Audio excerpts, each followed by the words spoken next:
Hey guys, and welcome to another lesson at the Perfect Mix DJ School Beginner DJ course. I am DJ Kiz Walsh and welcome to another video. Today we're going to be discussing different genres and different types of music.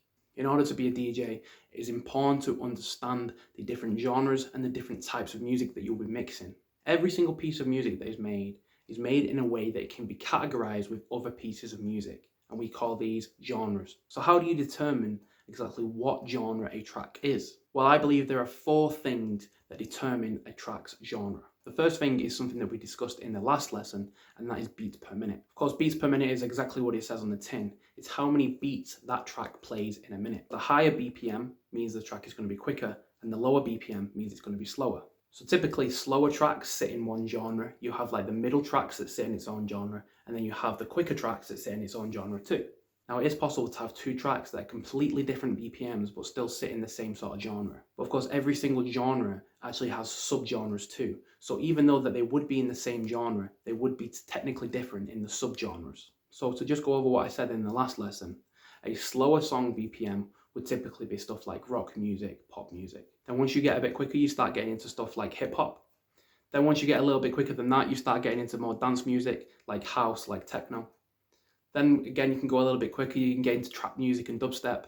And then once you go even higher than that, you have stuff like drum and bass. But the beats per minute alone don't determine a track's genre. The second thing that determines a track's genre is the vocals that are used in that track. Also, the way in which somebody's singing can also determine that genre. For example, if someone's talking in a rhythmic fashion, that's rapping, that's a rap tune. Where if they're singing in really high pitch, that is more of an opera song. But of course, most tracks usually just feature people singing at a normal level. Then it's down to the other factors to determine exactly what sort of genre that track is. The third thing that determine a track's genre is the instruments or the sounds that are used in that track. For example, rock music contains a lot of instruments like drums, like the bass, like the guitar, and of course you'll have somebody singing over the top of it. There's a very classical set number of instruments that you'd use for that particular genre. Or for example, in dance music, it's very common just to have a drum loop looped over and over again, and then you'll have some electronic sounds played at certain points in the track. And typically throughout each genre, you will find set sounds and set instruments that are used in kind of that genre alone. So that is another great way of determining a song's genre. And the fourth thing, and probably most important thing about determining a song's genre, is how does the song feel, the vibe of the song. How a song makes you feel is probably the most important thing in deciding exactly what genre that song is. For example, how is the song making you feel? Is it making you feel sad? Is it making you want to dance? However that track is making you feel also determines what genre that would be.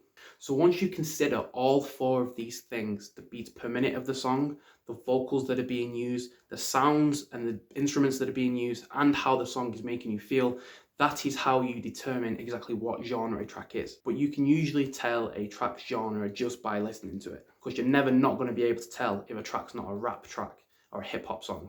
You'll be able to hear the person rapping, you'll be able to hear the very obvious hip hop beat, but there are some tracks that kind of sit in between certain genres, and it's hard to tell exactly which genre they belong to. So why is all this important? Well, of course, as a DJ, you want to organize your music into genres and into certain types of energy. And that is so when you're playing either to an online audience or you're playing to a live audience, let's say at a club or a wedding, then you need to understand the differences between each genre and why you would go from one genre to another. Because most of the time, different genres come with different sorts of energy. Slower music is usually something you can chill out a little bit more to, you can sing along, you can relax a little bit more. Then the higher the BPM gets, you're going to start introducing a lot more music that's high energy. When you're downloading your music, you always want to keep it in folders, either by genre or by BPM or by how much energy that track has in it. And that's of course because when you come to playing live or you come to doing DJ mixes, you want to know exactly what you're going in for. And of course that is because when you're doing your DJ mixes or you're DJing live, you want to be able to delve into a folder and have a folder full of that sort of music that you want for that certain time. So if you download a track and you're really struggling to figure out exactly what genre it is, or you're struggling to figure out exactly what folder it should be in, my rule of thumb is that I always stick it in the folder that was my first impression. So if the first thing I thought was, well, that's quite a pop track, I'll put it in my pop folder. If the first thing I thought was, well, that was quite rocky, that was quite a, quite heavy, I'll put it in the rock and roll folder. If my first thought was, well, that sounded like EDM, but it was also kind of housey as well, it's going to go in the EDM folder. If my first thought was EDM, it's going in the EDM folder.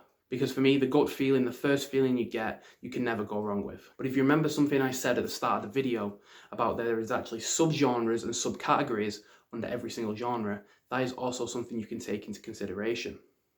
When you're making your folders on your laptop or your computer and you're organizing stuff into genres, you can actually create subgenres and subfolders inside the folders you are creating so you can organize them even more.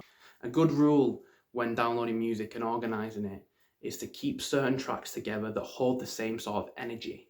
Because of course, when you're DJing, you're going to stick around the same sort of energy, the same sort of level. So if you have a folder full of music that is very similar energy and sounds very similar, then you can jump into that folder, you can play 4 or 5 different tracks from that folder, and then you can either choose to bring the energy up and go into a different folder, or take the energy down and go into a different folder as well. Where if you have, let's say, 200 tracks that are all a very similar genre but have different energy in them, and you have them all in one singular folder, it's going to be hard to pick exactly what sort of track you should put on next.